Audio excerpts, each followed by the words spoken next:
Hi all. எல்லாருக்குமே negative thoughts அப்படின்றது of course வரும். அதே மாதிரி அதனால் பயமும் வரும். அந்த நெகட்டிவ் தாட்ஸை எப்படி நம்ம ரிமூவ் பண்ணலாம், அதாவது எதிர்மறை எண்ணங்களை எப்படி நம்ம சரி செய்யலாம் அப்படின்றது நிறைய பேர் கேட்கக்கூடிய ஒரு கேள்வி.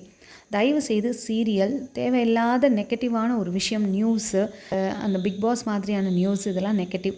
ஒரு மாதிரி அவங்கெல்லாம் சண்டை போட்டால் நமக்கும் ஒரு பதட்டமாகவும், கோவம் வரும், டென்ஷன் ஆகும். இதெல்லாம் நம்மளையும் பாதிக்கும். ஸோ எதெல்லாம் நமக்கு நெகட்டிவ் கொடுக்குதுன்னு நீங்கள் நினைக்கிறீங்களோ, எதெல்லாம் நினச்சி நீங்கள் ஸ்ட்ரெஸ் ஆகுறீங்களோ, நாடகம், சீரியல்ஸ் இதெல்லாமே, ஸோ அதெல்லாம் அவாய்ட் பண்ணிவிடுங்க.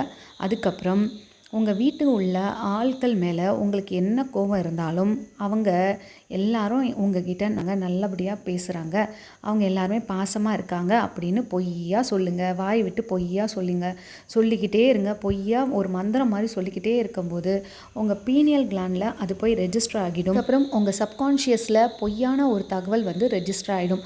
அதுக்கப்புறம் நீங்களே நினச்சா கூட அதை எரேஸ் பண்ண முடியாது. பொய்யான ஒரு விஷயத்தை நம்ம உண்மையாக்கிடுவோம். எல்லாரும் அன்பாக நடந்துக்கிறாங்க, எல்லாரும் என்கிட்ட பாசமாக இருக்காங்க, நான் வந்து ரொம்ப ஹாப்பியாக இருக்கேன், இதெல்லாம் நடக்கலை இப்போது. ஆனால் நீங்கள் பொய்யா சொல்லி ஒரு விஷயத்தை நம்ம பண்ண போகிறோம்.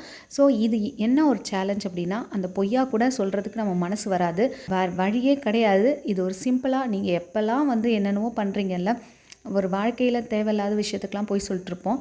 ஸோ அது உங்கள் வாழ்க்கையை மாற்றும் அப்படின்னா அந்த பொய்யை சொல்கிறத தவறே கிடையாது. கண்டிப்பாக நீங்கள் இதை ட்ரை பண்ணி பாருங்கள். எப்போல்லாம் உங்களுக்கு வந்து யாராவது ஏதாவது கேட்குறாங்க, எப்படி இருக்கேன், நல்லா இருக்கேன், நல்லா இல்லைனாலும் நல்லா இருக்கேன், எப்படி இருக்க, ஆரோக்கியமாக இருக்கேன், உங்கள் வீட்டுக்காரர் எப்படி இருக்கா, சூப்பராக இருக்குது, எங்களோட சூப்பராக பாசமாக இருக்கார், அன்பாக இருக்கார், உங்கள் ஃப்ரெண்டுக்கிட்டலாம் சும்மா சொல்லுங்கள்.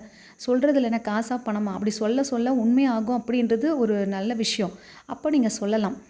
அதனால் அதே மாதிரி அம்மா அப்பாட்ட, பொண்ணுங்கள்லாம் அம்மா அப்பாட்ட ஏதாவது குறை சொல்லுவோம், ஹஸ்பண்ட் அதெல்லாம் ஸ்டாப் பண்ணிவிட்டு நீங்கள் பாட்டுக்கு எல்லாமே நல்லா இருக்குது, எல்லாமே சூப்பராக போயிட்டுருக்கு அப்படின்னு சும்மா பொய்யை சொல்லுங்கள். ஆட்டோமேட்டிக்காக அங்கே நடக்கும்.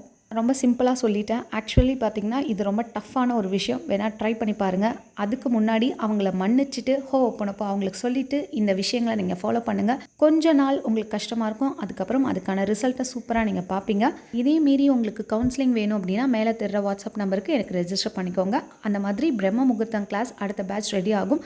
ஸோ உங்களுக்கு வேணும் அப்படின்னா எனக்கு முன்னாடியே வாட்ஸ்அப் நம்பரில் இன்ஃபார்ம் பண்ணுங்கள். இந்த வீடியோ உங்களுக்கு பிடிச்சிருந்தா மறக்காமல் ஒரு லைக் போட்டுருங்க. ஃப்ரெண்ட்ஸ் அண்ட் ஃபேமிலிக்கு இதை ஷேர் பண்ணுங்கள். இது வரைக்கும் சப்ஸ்கிரைப் பண்ணாமல் தான் பார்த்துருக்கீங்கன்னா சப்ஸ்கிரைப் பண்ணிட்டு பக்கத்தில் இருக்க பெல் பட்டனையும் ப்ரெஸ் பண்ணிவிடுங்க. தேங்க்ஸ் ஃபார் வாட்சிங்.